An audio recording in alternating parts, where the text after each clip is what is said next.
بسم اللہ الرحمن الرحیم، میں عمران بھٹی اور آپ دیکھ رہے ہیں میرا یوٹیوب چینل اور فیس بک پیج۔ آج آپ کو پتہ ہے کہ سپریم کورٹ میں مخصوص نشستوں کے حوالے سے سماعت ہوئی۔ بہت سارے ریمارکس سے ججز کی طویل جو آپ کو پتہ ہے کہ سماعت ہوئی، تاہم اس میں سے کچھ پوائنٹس ایسے ہیں جو قابل گفتگو ہیں، قابل بحث ہیں، جن کے اوپر ڈیبیٹ بھی ہو سکتی ہے۔ وہ آپ کو پتہ ہے کہ ہم عدالتوں میں جاتے ہیں اپنا حق لینے کے لیے، اور ہم امید رکھتے ہیں عدالت سے کہ عدالت ہمیں ہمارا حق دے گی، لیکن بظاہر آج جب حق سے متعلق سوال کیا گیا تو جواب آیا کہ نہیں، ایسا نہیں، ہم حق نہیں دیکھیں گے، ہم یہ دیکھیں گے کہ کیا لکھا ہوا ہے، کہ ہمارے پاس جو ریٹن رولز ہیں جو وہ کیا ہیں، چاہے اس رولز کے تحت کسی کی خلاف حق کی جو ہے خلاف ورزی ہو، کسی کا حق چھینا جا رہا ہو، اس کو نہیں دیکھا جائے گا، بلکہ یہ دیکھا جائے گا کہ رولز میں یا جو آئین ہے ہمارے پاس یا جو شک ہے وہ کیا لکھی ہے۔ باقی ہم حق نہیں دیکھیں گے، ہم لوگ انصاف نہیں دیکھیں گے۔ آپ کو پتہ ہے کہ عدالت جانے کا ایک ہی مقصد ہوتا ہے کہ حقدار کو اس کا حق مل سکے اور حق دیا جا سکے۔ تو یہ تھوڑا سے پوائنٹس ہیں جو میں آپ کے ساتھ ڈسکس کروں گا۔ اس کے بعد پھر آپ کو پتہ ہے کہ آج مریم نواز صاحبہ جو ہیں وہ بارش ہوئی ہے تو روڈز کے اوپر تھی، کس طرح جو مریم نواز کے ساتھ جو لوگ اٹیچ ہیں، جو بیوروکریسی ہے اور جو ان کے ایک سیاسی آپ کہہ لیں کہ لیڈرشپ ہے، ان کے ساتھ اٹیچ ہے، کس طرح ان کو دھوکہ دے رہی ہے، کس طرح چیزوں کو غلط طریقے سے پیش کیا جاتا ہے، وہ ساری سچویشن۔ اور اس کے بعد آپ کو پتہ ہے کہ پاکستان تحریک انصاف اور مولانا فضل الرحمان کے درمیان روابط جو ہیں وہ جاری ہیں، اور آئندہ ہفتے بلکہ اسی رواں ہفتے جو ہے مولانا صاحب کے ساتھ ایک میٹنگ ہوگی پی ٹی آئی کی، اس میں چیزیں طے کی جائیں، کیونکہ مولانا نے کچھ تحفظات کا اظہار کیا۔ تحفظات کا اظہار تو مولانا نے کیا ہے، لیکن مولانا بھی ڈبل گیم کر رہے ہیں۔ وہ ڈبل گیم کیا ہے وہ میں آپ کے سامنے رکھوں گا آج، یعنی کہ اس کو ڈسکس کریں گے۔ اور اس کے بعد پھر مولانا صرف پی ٹی آئی کے ساتھ ہی نہیں ادھر ادھر کر رہے، وہ حکومت کے ساتھ بھی معاملات اپنے جو ہے انہوں نے ایک محاذ کھولا ہوا ہے، اسٹیبلشمنٹ کے ساتھ بھی مولانا فضل الرحمان نے ایک محاذ کھولا ہوا ہے۔ تو مولانا کی اس کے اوپر چیزیں جو وہ ڈسکس کریں گے، چیزوں کو سامنے رکھیں گے۔ پھر اس کے بعد آپ کو پتہ ہے کہ پی ٹی آئی کے جو لیڈرشپ ہے، جو پی ٹی آئی کو چھوڑ چکی تھی 8 فروری سے قبل، جنہوں نے پریس کانفرنس کی یا کسی طریقے سے پی ٹی آئی سے لا تعلقی کا اعلان کیا، وہ بہت زیادہ کوششیں کر رہے ہیں کہ ان کی پی ٹی آئی میں واپسی ہو جائے۔ تو اس حوالے سے عمران خان نے باقاعدہ طور پر اب ایک کمیٹی تشکیل دی ہے۔ وہ کمیٹی طے کرے گی کہ کن شرائط کے اوپر، اور یعنی کہ وہ پوری ایک میکانزم تیار کریں گے، ایک رپورٹ تیار کریں گے ان لوگوں کے جو چھوڑ کر چلے گئے تھے، کیوں چھوڑے، کیا محرکات تھے، کیا وجوہات تھیں وہ۔ اور اس کے بعد ایک اور چیز کہ عمران خان، آپ کو پتہ ہے کہ پی ٹی آئی کے اندر ایک لابنگ کی یا گروپنگ کی خبریں آتی ہیں، سنائی دیتی ہیں کہ کوئی گروپنگ ہو چکی ہے۔ تو عمران خان نے اس کے اوپر سخت ایکشن لیا اور رپورٹ طلب کی ہے کہ مجھے بتایا جائے کون کون جو ہے وہ اس گروپنگ کا حصہ بن رہا ہے۔ تو اس کو تھوڑا سا ڈسکس کرتے ہیں۔ سب سے پہلے تو آغاز کرتے ہیں کہ آج کی مخصوص نشستوں کے حوالے سے سماعت، آپ کو پتہ ہے بہت طویل سماعت تھی، اور اس میں جو ایک چیز ہمیں پہلے نظر آتی تھی کہ شاید جو جسٹس منصور علی شاہ ہیں وہ قاضی فائز عیسیٰ صاحب کے کہہ لیں کہ ہم خیال ہیں یا ان کے سوچ سے مطابقت رکھتے ہیں، ان کی ہم آہنگی ہے۔ تاہم آج جو کچھ ہوا اس نے ساری وہ ایک کہہ لیں کہ ایک دماغی جو اختراع تھی یا ایک سوچ تھی، وہ پلٹ دیا سارا کچھ نا، کہ جس میں انہوں نے ایک جملہ بولا، اس جملے کی کاٹ جو ہے وہ بہت زیادہ سنائی دی۔ اس کے بعد پھر اس کے بعد آپ کو پتہ ہے کہ پورا جو کورٹ روم تھا وہ سارا کہکوں سے گونجتا رہا۔ وہ چیز کیا ہے وہ میں آپ کے سامنے رکھتا ہوں کہ یعنی کہ ساری سماعت کا حوالہ تو آپ کو پتہ ہے وہ بہت ڈیٹیل سماعت ہے، بہت لمبی سماعت ہے، اس کو بہت سے پہلو آپ نے دیکھ لیے، لیکن کچھ چیزیں صرف مختصر سی جو آپ سے میں گفتگو کرنا چاہتا ہوں کہ آغاز کرتا ہوں، یعنی کہ یہ کہاں سے معاملہ شروع ہوا۔ اچھا، یہ فائز عیسیٰ صاحب نے ایک سوال کیا کہ آرٹیکل 51 کی تشریح کرتے اتنے دن گزر گئے ہیں، کیا کچھ مشکل ہے سمجھنے میں؟ آئین کیسا بنا، کیوں بنا، عدالت نے تبدیل نہیں کرنا، میرے سامنے جو آئین کا پیٹرن آئے گا اسی طرح دیکھوں گا نا، اتنا وقت لگا رہے ہیں، کون سا مشکل کام ہے؟ عدالت نے آئین پر چلنا ہے۔ یعنی کہ انہوں نے کہا کہ آئین بالکل سیدھا سادہ واضح سادہ سا آئین ہے، ہر چیزیں آپ کے سامنے ہیں، لکھی ہیں، کوئی اس میں جھول نہیں ہے، کوئی کچھ نہیں ہے، آپ یہ دیوار پہ لکھا ہے جی یہ ہے تو آئین ہے۔ تو اس کے مطابق چلنا ہے۔ تو پھر آپ کو پتہ ہمارا آئین اتنا ہی سادہ کہ آپ پڑھیں گے آپ کو اسی وقت لائن میں سمجھ آ جائے گی۔ تو اس کی بہترین تشریح جو ہے اس جملے کی یا رپلائی دیا جسٹس منصور علی شاہ صاحب نے، انہوں نے کہا کہ کاش میرا چیف جسٹس جیسا دماغ ہوتا، ٹھیک ہے، اور میرا یعنی کہ دماغ ہوتا کہ پڑھتے ہی سب کچھ سمجھ آ جاتا، لیکن میں ایک عام آدمی ہوں۔ یعنی کہ یہ جملہ انہوں نے بولا قاضی فائز عیسیٰ صاحب کو، اور وہ پھر انہیں لگا قاضی فائز عیسیٰ صاحب کو جب انہوں نے جملہ بولا جسٹس منصور علی شاہ صاحب نے، تو پھر یہ اس جملے کے بعد جو ہے وہ عدالت میں کہکے لگے اور جو ہے وہ کہکوں کی گونج سنائی دی۔ اچھا، اسی کے فوراً بعد فائز عیسیٰ صاحب آ جاتے ہیں میدان میں۔ وہ آپ کو پتہ ہے کہ جب اس طرح کا ذکر ہو پی ٹی آئی کے لیے، کوئی خاص طور پہ تھیکن صاحب کے لیے، جو پی ٹی آئی کا سوشل میڈیا بھی یہ گفتگو کرتا ہے کہ جیسے ہی پی ٹی آئی کے لیے بات آتی ہے یا عمران خان کی کوئی بات آتی ہے تو چیف جسٹس قاضی فائز عیسیٰ صاحب جو ہیں فوراً رپلائی دیتے ہیں، اس پہ رسپونڈ کرتے ہیں۔ تو اچھا، وہ ایک یعنی کہ وہ تو ان کا پی ٹی آئی کے لوگوں کا کہنا ہے۔ اچھا جی، یہاں پہ صورتحال آپ دیکھتے ہیں، تو جب انہوں نے کہا کہ کاش میرا چیف جسٹس جیسا دماغ ہوتا، تو پھر اس کے بعد چیف جسٹس فائز عیسیٰ نے کہا کہ آئین لوگوں کے لیے بنائے جاتے ہیں اور وکلاء اور ججز کے لیے نہیں، ٹھیک ہے، آئین لوگوں کی پراپرٹی ہے، آئین ایسے بنایا جاتا ہے کہ میٹرک کا طالب علم بھی سمجھ جائے۔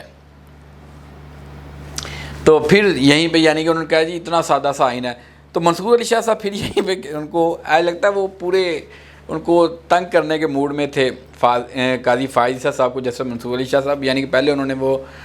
بات کی کہ میرا دماغ بھی جو ہے کاش جسٹس فائز عیسیٰ جیسا ہوتا۔ پھر جب انہوں نے یہ بات کی کہ جسٹس قاضی فائز عیسیٰ نے ان کو رپلائی دیا، تو منصور علی شاہ صاحب پھر ان کو رپلائی دیتے ہیں۔ اچھا، وہ کہتے ہیں جی کہ جناب، یعنی کہ قاضی فائز عیسیٰ صاحب کو رپلائی دیتا ہے کہ جناب کمزور ججز ساڈا دماغ اس قابل نہیں ہے جننے تسی قابل ہو، جننے تسی انٹیلیجنٹ ہو، جننے تسی ذہین ہو، جنی تاڈے کول فہم و فراست ہے ساڈے کول نہیں ہے، تو دوسرے ججاں نوں نال لے کے چلو۔ یعنی کہ انہوں نے تنزیہ یہ ایک انہوں نے اسٹیٹمنٹ دی نا، جیسے منصور یعنی کہ کمزور ججز کو بھی ساتھ لے کر چلیں نا۔ تو یعنی کہ اس کے بعد پھر جو عدالت ہے وہاں پہ کہکے لگی، عدالت میں عدالت کہکوں سے گونجتی رہی۔ اچھا جی، اس کے بعد جیسے منصور علی شاہ نے کہا کہ عدالت چاہتی ہے کہ جس سیاسی جماعت کا جو حق ہے اسے ملے، عدالت چاہتی ہے کہ کسی کو کم یا زیادہ سیٹیں نہ چلی جائیں، یعنی کہ جتنا ان کا آئینی حق ہے۔ تو یہ آپ سمجھ لیں کہ آپ اور میں یا کوئی بھی فریق یا کوئی بھی سائل جب عدالت جاتا ہے تو وہ یہی ایک امید لے کے جاتا ہے کہ مجھے میرا حق ملے گا، مجھے میرا حق جو ہے وہ یہ عدالت دلوائے گی، یہ قاضی یہ جو منصف ہے یہ مجھے میرا حق دلوائے گا۔ تو انہوں نے بھی یہی بات کی کہ ہم چاہتے ہیں کہ جو حق ہے وہ اس سے ملے حقدار کو، تو عدالت بھی یہی چاہتی ہے۔ اچھا، فوراً اس کے بعد قاضی فائز عیسیٰ صاحب آتے ہیں میدان میں، وہ کہتے ہیں جی چیف جسٹس نے کہا کہ کیا سوال کیا انہوں نے کہ حق کیا ہے، یعنی کہ منصور علی شاہ صاحب نے یہ گفتگو کی تو قاضی فائز عیسیٰ صاحب نے یعنی کہ سوال بھی انہیں سے کر لیا کہ بتایا جائے کہ حق کیا ہے۔ سپریم کورٹ نے آئین کو دیکھنا ہے، یعنی کہ انہوں نے کہا جی ہم نے یہ نہیں دیکھنا کہ آپ کا حق بن رہا ہے، میرا حق بنتا ہے یا نہیں بنتا، ہم نے صرف یہ دیکھنا آئین میں لکھا ہے کہ بھائی حقدار کو نہیں دینا حق تو ہم نہیں دیں گے۔ سمجھ گئے نا پوائنٹ کہنے کا مقصد کیا ہے، کہ انہوں نے کہا جی حق کیا ہے، ہم نے صرف آئین کو دیکھنا ہے۔ اب آئین کہے کہ جی اس حقدار کو حق نہیں ملنا، سب کو پتہ کہ یار یہ حقدار ہے تو ہم اس کو حق نہیں دیں گے، یعنی کہ آپ منصف ہیں اور آپ یہ کہہ رہے ہیں کہ بھائی ہم نے نہیں حق کو دیکھنا، ایک جج کہہ رہا ہے کہ حقدار کو حق ملنا چاہیے، اس کے ساتھ زیادتی نہیں ہونی چاہیے، کمی پیشی نہیں ہونی چاہیے۔ تو فائز عیسیٰ صاحب کہتے ہیں کہ بھئی ایسا نہیں ہے، میں جو ہے وہ آئین کو دیکھوں گا، حق جو ہے وہ گیا تیل لینے۔ اچھا جی، پھر اس کے بعد جو ہے جب یہ بات ہوتی ہے ساری کہ فائز عیسیٰ صاحب کہتے ہیں ہم نے آئین کو دیکھنا، تو جیسے عائشہ ملک ہیں وہ آتی ہے میدان میں تو کہتی ہے کہ الیکشن کمیشن کے ہاتھ میں کیا یعنی کہ فارمولہ جو ہے وہ الیکشن دینے کا مخصوص نشستوں کا ان کے ہاتھ میں ہے، جس کو الیکشن کمیشن چاہیے آزاد امیدوار بنا دے۔ اور جیسے جمال مندوخیل بھی میدان میں آتے ہیں، وہ سوال کیا کہ الیکشن کمیشن کا فیصلہ آزاد امیدواروں نے چیلنج کیا، کیا ہمارے سامنے کوئی آزاد امیدوار آیا؟ اٹارنی جنرل منصور عوان نے کہا کہ سنی اتحاد کونسل کہتی ہے کہ آزاد امیدوار شامل ہونا چاہتے ہیں، سنی اتحاد کونسل کہتی ہے کہ سنی اتحاد مخصوص نشست حاصل کرنے کے ہیں۔ اچھا، یہ ساری چیزیں تو یعنی کہ چلتی رہی ہیں، ساری معاملات ہوئے۔ جب یہ گفتگو ہوئی تو اس کے بعد قاضی فائز صاحب نے، آپ کو پتہ ہے کہ وہ آئے میدان میں، کہا کہ الیکشن کمیشن جو ہے کہ آزاد ادارہ ہے، ہم اس کو ڈومین میں نہیں جا سکتے، وہ بہترین کام کرتا ہے، ہم کسی کی حدود میں مداخلت نہیں کرتے، ٹھیک ہے۔ ان کے جب دھاندلی کی پٹیشن لائیں گی ہمارے سامنے دیکھے تو پھر یہاں پہ منصور علی شاہ صاحب نے پھر ان کو ٹاؤنٹ کیا، پھر انہوں نے اپنا ہلکا سا انہیں پنچ کیا، تو انہوں نے کہا جی جسٹس منصور علی شاہ نے کہا کہ چیف صاحب کہہ رہے ہیں کہ الیکشن کمیشن اتنا زبردست ادارہ ہے، یعنی کہ وہ تنزیہ ان کو بھی پتہ کیا معاملات چل رہے ہیں۔ اچھا یہ ساری چیزیں تو اچھا یہ جو آج چیزیں ریلیونٹ ہو رہی ہیں، ایسا ہے کہ بظاہر جسٹس اطہر من اللہ صاحب، آپ کو پتہ ساری گیم میں تو وہ ریمارکس جو ہوتے ہیں ان کے سننے والے ہوتے ہیں، اور انہوں نے پتہ ہے کہ گزشتہ سماعت پہ جو ایک اختلافی نوٹ آیا تھا جس میں لکھا ہے کہ اصل گیم جو ہے وہ تو ہے ہی یہی کہ ان کے ساتھ زیادتی ہوئی ہے، ان کی غلط تشریح کی ہے، غلط تشریح کرنے والوں کو انہوں نے کہا کہ ان کو کیوں سزا ملے، جنہوں نے غلط تشریح کی ہے، ان کی غلط تشریح کی وجہ سے ایک سیاسی جماعت کو آؤٹ کر دیا گیا پروسیس سے، ان کے ووٹرز کو بنیادی آئینی حقوق سے محروم کیا گیا۔ پھر انہوں نے سوال اٹھایا کہ کیا یہ قانونی عمل تھا پی ٹی آئی کو انتخابی مہم سے؟ ایسا لگتا ہے کہ اب جو ذہنی ہم آہنگی ہے ججز کے درمیان وہ بڑھتی جا رہی ہے۔ جسٹس جمال مندوخیلوں انہوں نے بھی سوال کیے، جسٹس عائشہ ملک ہے، جسٹس اطہر من اللہ ہے، جسٹس منیب اختر ہیں اور جسٹس منصور علی شاہ ہیں، انہوں نے بھی آج جو سوال کیے ہیں بہت سارے پوائنٹس اٹھائے ہیں، جس کو پھر قاضی فائز صاحب کے سامنے رکھا جاتا ہے، تو پھر آپ کو پتہ ہے اب وہ قاضی فائز صاحب کا چیزہ لینا لگ پہ شروع کر دیتا ہے انہوں نے، ٹھیک ہے۔ تو یعنی کہ یہ سچویشن ہے کہ حقدار کو حق نہیں ملنا چاہیے، آئین نے اگر کہہ دیا کہ نہیں ملنا تو نہ ملے، تو آئین دیکھنا ہے اپنے آئین میں، آئین کیا قانون صرف حقدار کے لیے بنا ہوا ہے، لیکن اس میں بدقسمتی ایسا نہیں ہو پا رہا۔ خیر اب دیکھتے ہیں کل تک سماعت ملتوی ہوئی ہے، اس میں کیا بنتا ہے۔ اچھا جی آگے بڑھتے ہیں۔ آپ کو پتہ ہے کہ بارش ہوئی ہے صبح، اور مریم نواز تقریباً دوپہر کے وقت جو ہے وہ مرسڈیز میں باہر نکلی ہیں اور انہوں نے روٹس کا وزٹ کیا۔ اچھا آپ کو پتہ ہے کہ سینئر صوبائی وزیر ہیں مریم اورنگزیب صاحبہ، انہوں نے ٹویٹ کیا، اپنے ٹویٹ میں انہوں نے کہا کہ مریم نواز کے طوفانی دورے، ایک ویڈیو بھی انہوں نے ساتھ لگائی، اور دوسری جو لائن تھی کہ مریم نواز نے اپنی گاڑی جو ہے وہ دوڑا دی پانی میں، یعنی کہ انہوں نے داخل کر دی پانی میں، لے کے گئی اپنی گاڑی نے گزار کے بارش کے پانی۔ اچھا ساتھ جو ویڈیو پلے کی جاتی ہے، ویڈیو پلے ہوتی ہے لکشمی چوک سے۔ اب یہ سینئر وزیر ہیں مریم اورنگزیب صاحبہ، اور دوسری لائن لکھی ہے کہ مریم نواز نے اپنی گاڑی جو ہے وہ پانی میں یعنی کہ داخل کر دی۔ اب نہ وہاں پہ کوئی پانی ہے، مریم نواز باہر نکلتی ہیں، واسا کے عملے سے ملتی ہیں، ان سے پوچھتی ہیں کہ کیا سچویشن، کیا حوال، ٹھیک ہے، اور لیکن وہاں پہ کوئی پانی چیل نہیں ہے، کوئی کچھ نہیں ہے، سارے معاملات۔ اچھا اب مریم اورنگزیب صاحبہ وہ ہر وقت مریم نواز کے ساتھ رہتی ہیں، اور بیوروکریسی جتنی بھی ہے وہ ساری اس وقت بھاگم بھاگ لگی ہوتی ہے صرف یہ دکھانے کے لیے کہ میڈم بہت اچھا ہو رہا ہے۔ اچھا میری ایک ذاتی رائے ہے کہ مریم نواز کو ان سے بچنا چاہیے، ان سے دور جتنا رہیں اتنا اچھا ہے، یہ بیوروکریسی۔ اچھا لکشمی چوک لے کے گئے، لکشمی چوک تو مریم صاحبہ اس وقت جب آپ کے چاچو کی گورنمنٹ تھی، انکل شہباز کی، وہ پتہ ہے آپ کو اس وقت اتنا ڈیولپ نہیں تھا یہ سارا ایریا، وہاں پہ پانی کھڑا ہوتا تھا، پھر یہاں پہ انہوں نے ایک نالا بنوا دیا یہاں پہ سیوریج کا، وہ پانی پھر آپ کو پتہ ہے ڈرینج کے ذریعے یہاں پہ لارنس گارڈن میں باقاعدہ اس کا وہ ایک بنایا ہوا ہے پروسیسنگ کے لیے، وہ سارا پانی بارش کا ادھر آتا ہے۔ اب تو وہ بارش کا پانی وہاں پہ کھڑا ہی نہیں ہوتا لکشمی چوک پہ، یہ سارا آپ کو بیوقوف بنایا جا رہا ہے، آپ کی ساکھ کو متاثر کرنے کے لیے سب کچھ کرنا ہے، خدا کے لیے ان سے بچیں، یہ بیوروکریسی ساری چونا لگانے کے لیے، اور خاص طور پہ مریم اورنگزیب صاحبہ جو ہیں ان سے بچیں، یہ اپنے نمبر بنانے کے لیے آپ کی جو ساکھ ہے وہ متاثر کر رہی ہیں، ایسے جگہوں پہ لے کے آپ کو گئے جہاں پہ پانی کا نام و نشان نہیں تھا، اور اس وقت لے کے گئے جب پانی ختم ہو چکا تھا، پانی نکال دیا گیا تھا، ٹھیک ہے۔ پھر آپ کو وہ دکھانے کے لیے اینڈ پہ لاسٹ پہ ایک آپ نے اس ویڈیو میں چھوٹا سا وہ دکھا دیا ہے کہ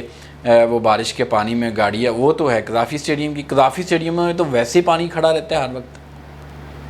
یہ اس طرح کی شوبدہ بازیاں جو ڈرامے بازیاں ہیں ان سے بچیں مریم نواز صاحبہ، ٹھیک ہے آپ کو اللہ پاک نے ایک منصب دے دیا ہے، آپ آ گئی ہیں منصب کے اوپر، تو اس منصب کے اوپر آئی ہیں تو تھوڑا سا اس منصب کی ساکھ جو ہے اور اپنی ساکھ جو ہے اس کو بچانے کے لیے ان لوگوں سے، ان جیسے کرداروں سے بچیں، ان بابوؤں سے بچیں، ان بابوؤں، بلکہ عملی طور پہ آپ تو خود لاہور سے ساری چیزیں واقف ہیں، آپ کو پتہ ہونا چاہیے کیا،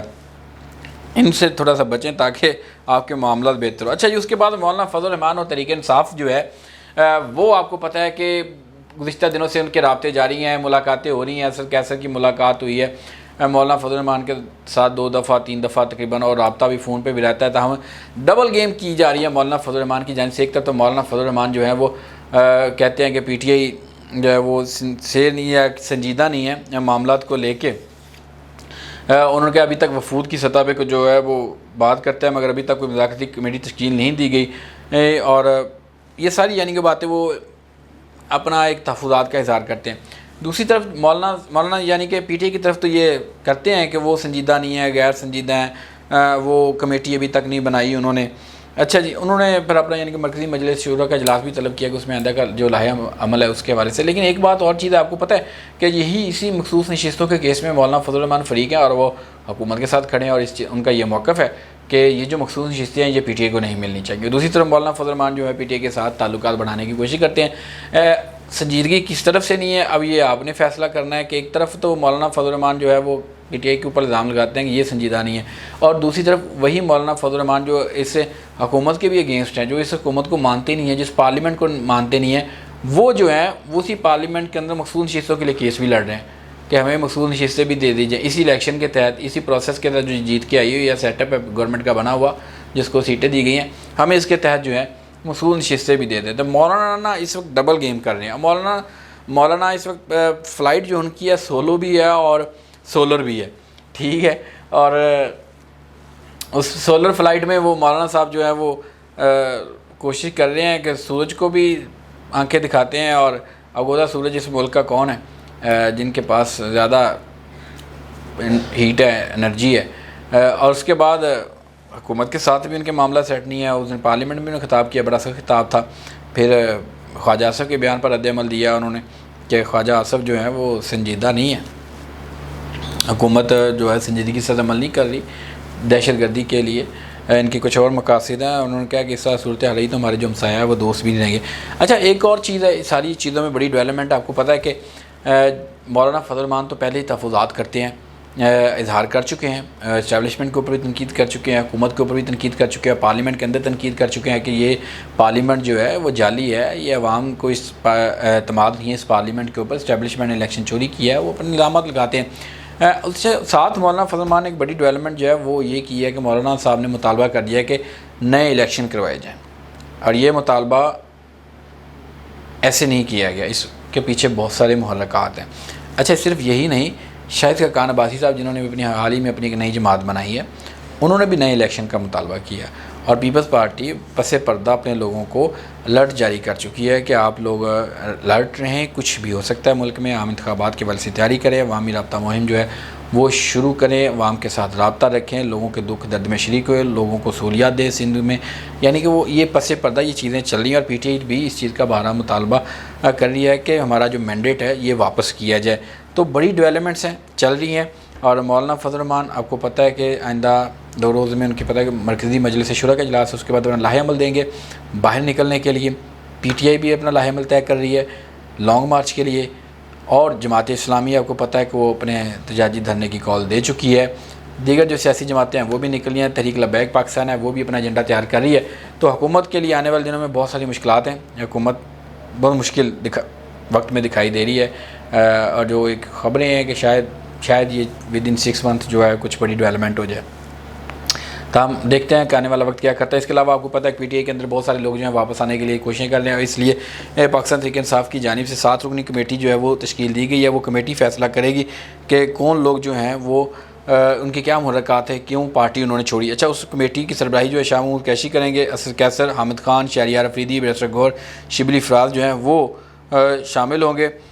جو تقریباً 220 کے قریب جو پی ٹی آئی کے لوگ تھے وہ چھوڑ کر گئے ہیں, اور ان کے حوالے سے ایک رپورٹ مرتب کی جائے گی. وہ لوگ جو ہیں وہ سارا کچھ ان کی یہ جو 7 رکنی کمیٹی ہے یہ ان کی واپسی کا فیصلہ کرے گی, اور رپورٹ جو ہے عمران خان کو دی جائے گی. عمران خان حتمی فیصلہ کریں گے. جب خواتین کے حوالے سے شندانہ گلزار جو ہیں جو وہ چیزوں کو دیکھیں گی, ان کے جو پارٹی چھوڑنے کی وجوہات تھیں, اور عظمی فیصلہ جو ہے عمران خان کریں گے. لیکن باقاعدہ طور پہ اور خاص طور پر فواد چوہدری صاحب آپ کو پتہ ہے کافی دنوں سے لگے ہوئے ہیں, ان کو تو پی ٹی آئی کی لیڈرشپ کافی سخت جوابات بھی دے رہی ہے, اور آنے والے وقت میں دیکھتے ہیں کہ کون سی لیڈرشپ جو ہے وہ پی ٹی اے میں شامل ہوتی ہے، تاہم بہت سیاسی لیڈرشپ خاص طور پر تحریک انصاف کے ذرائع کے مطابق سیاسی لیڈرشپ جو پارٹی تو چھوڑ گئی مگر انہیں کسی سیاسی جماعت میں شمولیت اختیار نہیں کی اور خاموشی اختیار کی، ان کو واپس لیے جانے کے چانسز بہت زیادہ ہیں۔ لیکن جو کسی جماعت میں چلے گئے یا جنہوں نے عمران خان کے اوپر، بشریٰ بی بی کے اوپر تنقید کی، ان کی راہیں فی الوقت جو ہے وہ بند دکھائی دیتی ہیں۔ تاہم حتمی فیصلہ ہے وہ چیئرمین تحریک انصاف عمران خان